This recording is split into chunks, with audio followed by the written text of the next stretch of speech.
When you talk about great little guards in NBA history, you name 3 people. You name Nate Tiny Archibald, you name Isaiah Thomas, and you name Allen Iverson. That's what you do.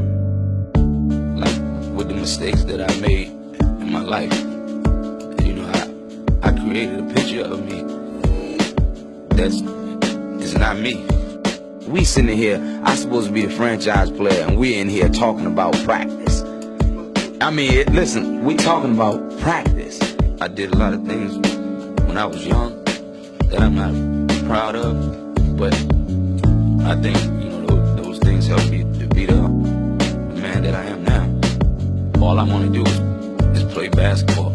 He meant everything to me. You know, I grew up in North Carolina, and I love Michael Jordan to death. But I think Allen Iverson had the biggest influence on the game of basketball than anybody.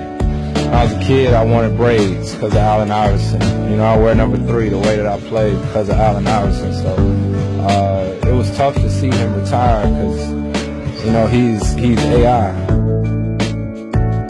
Iverson is one of the greatest players to ever play the game. He's in the top 5. Ever. He's in the top 5. And the reason why I say that because he's probably the only guy that takes a beating like I do. Never complains. He has so much heart. Some of the greatest years of my professional career was watching the show that this boy put on night in and night out.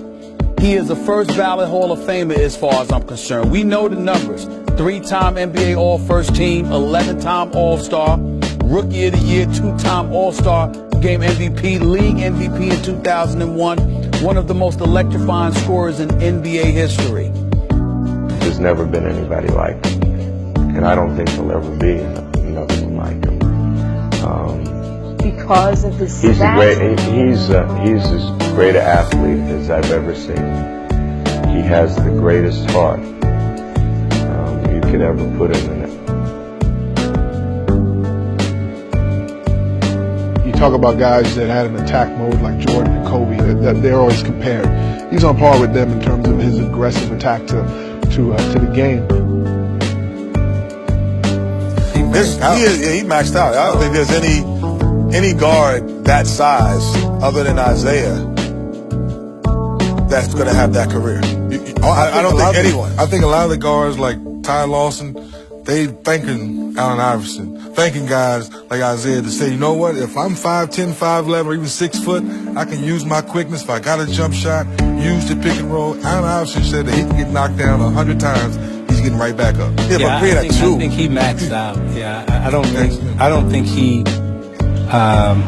You won't look at Allen Iverson and say he did not reach his potential. I mean, he was MVP of our league once. You know, 4-time scorer champ. Yeah, so there's nothing. If you get more out of that, get more out of that. Yeah, unbelievable talent, you know, and an unbelievable culture impact. Iverson, bothered by Lou. Iverson. How about that? And just steps over Teron Lou. Played 48 minutes every game. He tried to win every possession. Yep. He played hurt. Played with reckless abandon. Nobody at his size could have accomplished what he's done. He changed the whole culture of the game. 6 foot, 155, but the stuff he was doing was unheard of, man, unseen. So, you know, I got a tremendous amount of respect for Allen Iverson. The way he changed the game, it was an honor just to be able to play against him. I really looked up to AI. You know, he had heart, he carried his team, he scored, he played deep, and he was small. You know, if the AI was on the court, I probably would have been like, man, there's really AI in front of me. These fans are me. Like, I am Philadelphia. When you think of Philadelphia basketball, you think of Allen Iverson. And I fought for that. I earned that.